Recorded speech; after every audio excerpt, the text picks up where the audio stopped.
فتح مکہ کے بعد بہت سے قبائل نے اسلام قبول کر لیا، لیکن حوازن اور بنو ثقیف کے قبیلوں نے چند اور قبائل کو اپنے ساتھ ملا کر 4000 کا لشکر تیار کیا اور مسلمانوں سے زور آزمائی کا فیصلہ کیا۔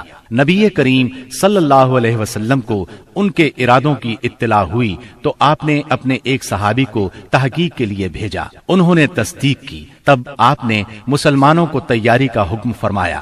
چنانچہ 10,000 مدنی اور 2,000 مکی فوج کا لشکر تیار ہو گیا۔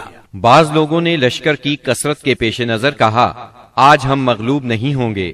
یہ بات رسول اللہ صلی اللہ علیہ وسلم پر گراں گزری۔ شام ہوئی تو ایک سوار نے آ کر اطلاع دی کہ بنو حوازن عورتوں، بچوں اور اونٹ بکریوں سمیت نکلے ہیں۔ آپ یہ سن کر مسکرائے اور فرمایا، یہ کل انشاءاللہ مسلمانوں کا مال غنیمت ہوگا۔ 10 شوال 8 ہجری کی رات رسول اللہ صلی اللہ علیہ وسلم حنین پہنچے۔ وادی حنین مکہ معظمہ سے 30 میل دور واقع ہے۔ آپ نے وادی میں داخل ہونے سے پہلے سحر کے وقت لشکر کو ترتیب دیا۔ مہاجرین کا پرچم علی بن ابی طالب کو دیا، اوس کا پرچم اسید بن حذیر رضی اللہ عنہ کو، اور خزرج کا پرچم حباب بن منذر کو، اور کچھ دوسرے پرچم دوسرے قبائل کو دیے۔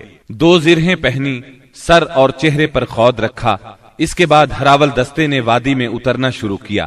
اسے چھپے ہوئے دشمن کی موجودگی کا علم نہیں تھا۔ ابھی وہ اتر ہی رہا تھا کہ اچانک دشمن نے ٹڈی دل کی طرح تیروں کی بارش کر دی۔ پھر دشمن مسلمانوں پر ٹوٹ پڑا۔ اس اچانک حملے سے ہراول دستے میں انتشار پھیل گیا۔ اس میں موجود مسلمانوں کے پاؤں اکھڑ گئے۔ جو لوگ پیچھے تھے وہ بھی انہی کے ساتھ ہو لیے۔ جہاں تک رسول اللہ صلی اللہ علیہ وسلم کا تعلق ہے تو نہ صرف یہ کہ آپ چند انصار اور مہاجرین کے ساتھ اپنی جگہ پر ثابت قدم رہے، بلکہ آپ دشمن کی طرف بڑھنے کے لیے اپنے خچر کو ایڑ لگاتے اور فرماتے جا رہے تھے، انا النبی لا کذب انا ابن عبد المطلب، میں نبی ہوں، جھوٹا نہیں، میں عبد المطلب کا فرزند ہوں۔ سیدنا عباس رضی اللہ عنہ نے آپ کے حکم پر مہاجرین اور انصار کو آواز دی۔ یہ آواز سنتے ہی ہر طرف سے مسلمان رسول اللہ صلی اللہ علیہ وسلم کے گرد جمع ہونے لگے، اور اللہ نے اپنے رسول اور مسلمانوں پر سکینت طاری کر دی اور ان دیکھا لشکر اتارا۔ چنانچہ مسلمانوں نے پلٹ کر حملہ کر دیا اور دھواں دار جنگ شروع ہو گئی۔ ایسے میں اللہ کے رسول صلی اللہ علیہ وسلم نے فرمایا، اب چولہا گرم ہو گیا ہے۔ پھر آپ نے ایک مٹھی میں مٹی لے کر ان کے چہروں پر ماری اور فرمایا، شاہت الوجوہ، چہرے بگڑ جائیں۔ اس مٹی سے ان کی آنکھیں بھر گئیں۔ اس کے بعد ان کی دھار کند اور ان کا کام پچھڑتا چلا گیا، یہاں تک کہ وہ پراگندہ ہو کر بھاگ نکلے، اور مسلمانوں نے مارتے کاٹتے ان کا پیچھا کیا۔ چنانچہ عورتوں اور بچوں کو پکڑ لیا اور بہت سے فوجیوں کو گرفتار کر لیا۔ اس دن سیدنا خالد بن ولید رضی اللہ عنہ کو بھی بہت زخم آئے۔ ادھر رسول اللہ صلی اللہ علیہ وسلم کے ساتھ اللہ کی عنایت دیکھ کر بہت سے مشرکین مسلمان ہو گئے۔ مشرکین بھاگے تو 3 گروہوں میں تقسیم ہو گئے۔ سب سے بڑا گروہ طائف کی طرف بھاگا، دوسرے گروہ نے نخلا کا رخ کیا، اور تیسرے گروہ نے اوتاس میں مورچہ بندی کی۔ آپ نے اوتاس میں ابو موسیٰ اشعری رضی اللہ عنہ کے چچا ابو عامر اشعری رضی اللہ عنہ کو صحابہ کی ایک جماعت کے ساتھ بھیجا۔ انہوں نے دشمنوں کو مار کاٹ اور بھگا کر سارے مال غنیمت پر قبضہ کر لیا۔ البتہ ابو عامر اشعری رضی اللہ عنہ خود اس معرکے میں شہید ہو گئے، اور ان کی جگہ ابو موسیٰ اشعری رضی اللہ عنہ نے سنبھالی اور کامیاب و کامران لوٹے۔ دوسری طرف مسلمانوں کی ایک جماعت نے نخلا بھاگنے والوں کا تعاقب کیا، درید بن سما کو جا پکڑا اور اسے قتل کر دیا۔ رسول اللہ صلی اللہ علیہ وسلم نے مال غنیمت اور قیدیوں کو جمع کرنے کا حکم دیا۔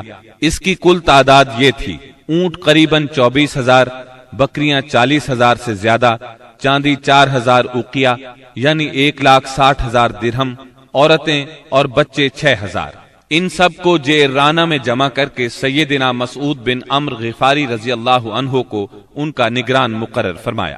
اس کے بعد آپ نے طائف کی طرف توجہ فرمائی۔ آپ خود اس سمت میں بڑھے۔ طائف مکہ سے 60 میل کے فاصلے پر ایک سرسبز پہاڑ کے دامن میں واقع ہے۔ آپ نے طائف کا محاصرہ کر لیا۔ یہ محاصرہ 20 دن تک جاری رہا۔ لیکن شہر فتح نہ ہو سکا۔ محاصرہ چھوڑ کر آپ جعرانہ کے مقام پر تشریف لائے۔ یہاں مال غنیمت ذخیرہ کیا گیا تھا۔ رسول اللہ صلی اللہ علیہ وسلم طائف سے جعرانہ واپس آ کر 10 دن سے زیادہ ٹھہرے رہے۔ مال غنیمت تقسیم نہ فرمایا۔ آپ کو انتظار تھا کہ حوازن توبہ کر کے آ جائیں اور اپنے مال اور قیدی واپس لے جائیں، لیکن جب وہ نہ آئے تو آپ نے مال غنیمت میں سے خمس یعنی 5واں حصہ نکالا اور تالیف قلب کے لیے کمزور اسلام والوں کو عطا فرمایا۔ کچھ ایسے لوگوں کو بھی دیا جو ابھی تک مسلمان نہیں ہوئے تھے، تاکہ ان کی نظروں میں اسلام محبوب ہو جائے۔ انصار کو رسول اللہ صلی اللہ علیہ وسلم کے اس فعل پر حیرت ہوئی کہ آپ نے تالیف قلوب کی خاطر اندازے سے بڑھ کر عطیے دیے اور انصار کو کچھ نہ دیا۔ چنانچہ بعض انصار نے کہا، یہ کیسی تعجب کی بات ہے کہ آپ قریش کو دے رہے ہیں اور ہمیں چھوڑ رہے ہیں، حالانکہ ہماری تلواروں سے ان کا خون ٹپک رہا ہے۔ یہ بات انصار کے رئیس سیدنا سعد بن عبادہ رضی اللہ عنہ نے آپ تک پہنچائی۔ آپ نے صرف انصار کو جمع فرمایا، اللہ کی حمد و ثنا کی، پھر اللہ نے آپ پر جو احسان کیا تھا اس کا ذکر کیا۔ اس کے بعد فرمایا، انصار کے لوگوں، تم اپنے جی میں دنیا کی ایک حقیر سی گھاس کے لیے ناراض ہو گئے۔ اس کے ذریعے سے میں نے لوگوں کا دل جوڑا تھا تاکہ وہ مسلمان ہو جائیں، اور تمہیں تمہارے اسلام کے حوالے کر دیا تھا۔ اے انصار، کیا تم اس سے راضی نہیں کہ لوگ اونٹ بکریاں لے جائیں اور تم رسول اللہ صلی اللہ علیہ وسلم کو لے کر اپنے ڈیروں پر جاؤ؟ اس ذات کی قسم جس کے ہاتھ میں محمد کی جان ہے، اگر ہجرت نہ ہوتی تو میں بھی انصار کا ایک فرد ہوتا، اور اگر سارے لوگ ایک راہ چلیں اور انصار دوسری راہ تو میں بھی انصار ہی کی راہ چلوں گا۔ اے اللہ، انصار پر رحم فرما، انصار کے بیٹوں پر رحم فرما اور انصار کے پوتوں پر رحم فرما۔ اس پر لوگ اس قدر روئے کہ داڑھیاں تر ہو گئیں اور کہنے لگے، ہم راضی ہیں کہ ہمارے حصے اور نصیب میں رسول اللہ صلی اللہ علیہ وسلم ہوں۔ اس کے بعد رسول اللہ صلی اللہ علیہ وسلم واپس آ گئے اور انصار بھی واپس ہو گئے۔ بنی سعد کے ایک سردار زہیر نے آگے بڑھ کر عرض کیا، بنی سعد سے آپ کا رضاعت یعنی دودھ کا رشتہ ہے اور وہ آپ سے مہربانی کی امید رکھتے ہیں۔ اس پر آپ نے عبد المطلب کی اولاد کے حصے کے غلام اور باندیاں آزاد کر دی۔ جب مسلمانوں کو اس کا علم ہوا تو انہوں نے بھی ایسا ہی کیا۔ اس طرح 6000 قیدیوں کو رہائی مل گئی۔ مال غنیمت کی تقسیم سے فارغ ہو کر رسول اللہ صلی اللہ علیہ وسلم نے عمرے کا احرام باندھا۔ یہی عمرہ جعرانہ ہے۔ عمرے سے فارغ ہو کر مدینہ واپسی کی راہ لی اور ذیقعد میں 6 دن یا 3 دن باقی تھے جب آپ مدینہ منورہ پہنچے۔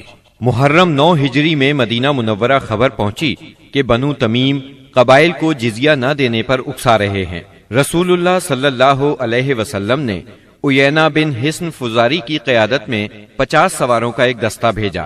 انہوں نے صحرا میں حملہ کر کے ان کے 11 آدمی، 21 عورتیں اور بچے گرفتار کر لیے اور انہیں مدینہ لے آئے۔ اس کے بعد بنو تمیم کے 10 سردار آئے اور شاعری اور خطابت کے مقابلے کی خواہش ظاہر کی۔ چنانچہ ان کے خطیب اتارد بن حاجب نے خطبہ دیا۔ اس کا جواب سیدنا ثابت بن قیس رضی اللہ عنہ نے دیا۔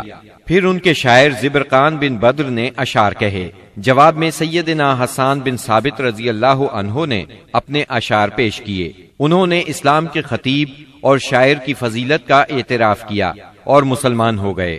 رسول اللہ صلی اللہ علیہ وسلم نے ان کے قیدی واپس کر دیے اور انہیں بہترین تحائف سے نوازا۔